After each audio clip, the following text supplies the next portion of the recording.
This is the Super Saber Society February Video of the Month with Pete Carpenter and Bill Hosmer.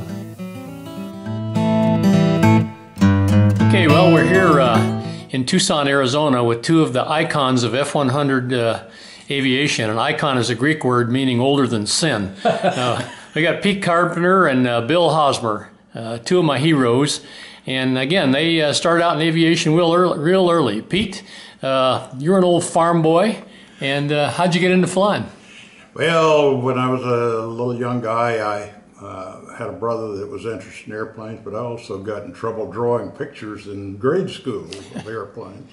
And about 1939, 1940, there was a big exercise in Louisiana between the Army, and of course that was part of the Army Air Corps. And I saw these P-40s flying around, and the sound of them just intrigued me. From then on, it was fighters. How about you, Bill? I was in a little town in North Dakota where I grew up, and I had an uncle that graduated from West Point and went into the air business, and he flew back to my little hometown twice. Once in an observation, open cockpit, high wing airplane. I don't know what it was, an O something. And he flew again up there in another bird that looked like a T-6 and landed at our little airport. And I knew right away that's what I was going to do. I was 6 years old the first time and about 9 years old, and my dad supported my desire to go to the academy and fly airplanes, so he sent me away to school because he didn't have anybody in my little hometown that knew algebra or anything else. So I lived away from home from the time I was 13. So you were the only guy in North Dakota that knew algebra, is that right? That's right. Hey, Pete, so where'd you go to pilot training, and then you took off after pilot training and ended up in Korea?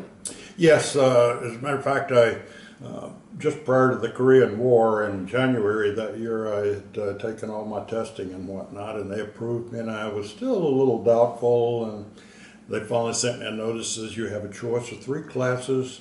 So I picked Randolph and went through there, came to Willie after flying the T-6 at Randolph, went into the T-28. Halfway through, we went into F-80s, the old F-80s that were a problem to start to begin with.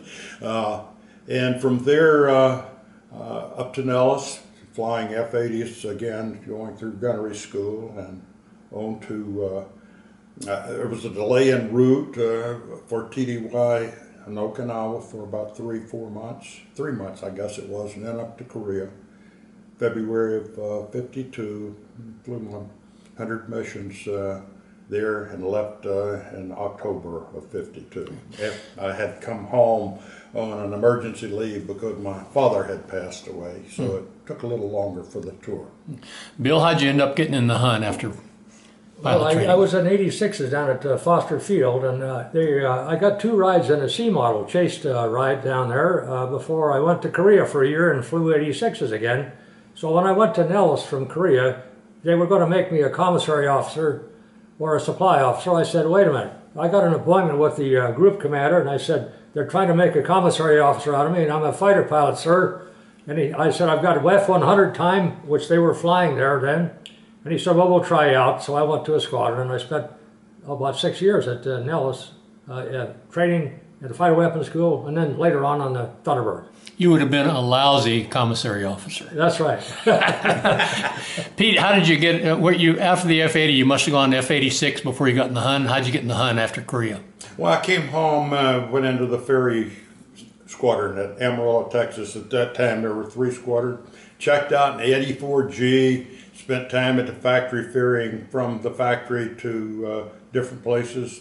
One trip to Europe via the northern route over the islands. And I moved to Long Beach, went into the F-86, picking the airplanes up. Ended up with 4 trips to Europe, and those around the northern route. So what was it like deploying in the old days? How did you get to Europe? Well, it was a rather slow process. Of course, weather and everything was a different consideration back in those days. It was, we didn't have fuel except to go island hopping, and that was up through Bangor, Maine, into Goose Bay, over the Narsarsuaq, Greenland, BW1, and then to Keflavik, Iceland, down to Scotland, and from there deploy on into the European bases. So, Bill, when you got in the F-100, what were the old Nuke Alert days like? Where did you sit Nuke Alert? Well, I didn't sit. I sat it in England later on, but I was just a training guy in the F-100 for most of this time until I went to I went into the Thud after I completed the team tour, and I went to Vietnam in a 105, and I flew 60 missions. Early in the days, they didn't know what was going to be a tour, and I was PCS back to the States. I had 60 105 missions, and went to headquarters TAC, and then went back over in the 100 again. They needed 100 experienced guys, and I was ripe for a squadron, so I was lucky to get a squadron, the 308 squadron at Tuiwa, and flew 180 missions there on a partial tour. All right, so you had a tour in the 105 and a tour in the 100 in combat. They weren't either one of them a complete tour, but they added up to be one tour. So you didn't sit Nuke Alert in the 100 then, right? I didn't do it. I was a DO of an outfit that did it at Lakenheath. The guys were sitting on a Nuke Alert for Europe. Yeah, the rumors was that they wouldn't give anybody from North Dakota a nuclear weapon. That's right. Pete, how about you? Where'd you sit Nuke Alert? Well, our first was in the F-86H. Was at Cannon. We deployed to Rosières in France and operated with the 50th Wing there for 6 months. The tour then was 6 months. After returning to the States, we went into the F-100, and after 3 flights in a D with someone on my wing chasing me, I became an IP and started checking people in the F-100 for how many years through 61, and I deployed to Europe and Turkey, 4 times. And the North Atlantic at that time was a long stretch with very poor weather, and our locating the tanker was sometimes difficult. What kind of tankers? There were KB-50s first, KB-50Js later, which were able to go to a higher altitude. We were using straight probes. We were searching for them visually and from a ADF steer. Well, you must have found most of them because you're still here. Well, we did. Bill, how about your tour of the Thunderbirds? You really enjoyed it? It was a very busy time, but I enjoyed it because we were treated nice. I was flying with a great leader, and I learned a hell of a lot about our country. We went everywhere, and including a tour of South America. And then when I completed my flying part, I took over the maintenance responsibility because the guy left early, and we deployed to Europe for the Paris Air Show, and we got to fly in that theater. So I flew the spare for that trip. But it was a great experience. You flew what, right wing most of the time? And I flew left wing left the whole wing. time. Okay. Yeah. They used to switch positions from solo to one of the diamond positions, but after I got there, they said you just stay with one place. So I have a permanent crick in my neck. I got to ask both of you guys this. Both of you lost your wives several years ago due to cancer. And Pete, tell me what your wife contributed to your career. Well, she was always with me. We were a little older when we were married, and part of it was because I wanted her to understand what my job was in the Air Force and be satisfied that she could contend with it. And she did a fantastic job of following me all over the country. Oh, little complaints here and there, but basically she was with me every step of the way. How about you, Bill? My wife knew how to fly before I did. She had a private license by the time I went to primary. So her dad taught her how to fly. He owned a Cub, and she had about 60 hours. It took me a long time to catch up with her in the primary stage. So I got a lot of razzing from the other guys. I knew that she had more time than I did.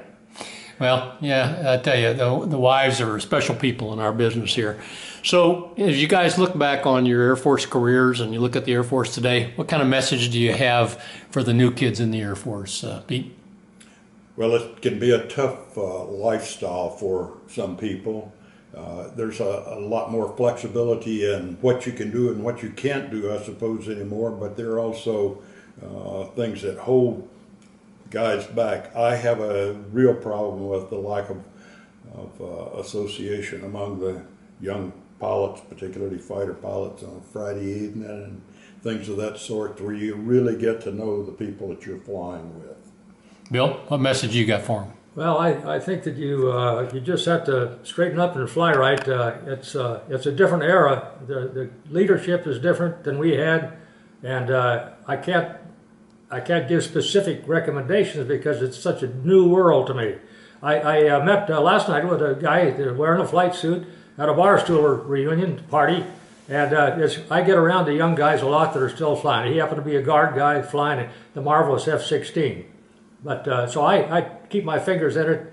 I don't have any hardcore recommendations because I think I'm getting too old to do stuff like that.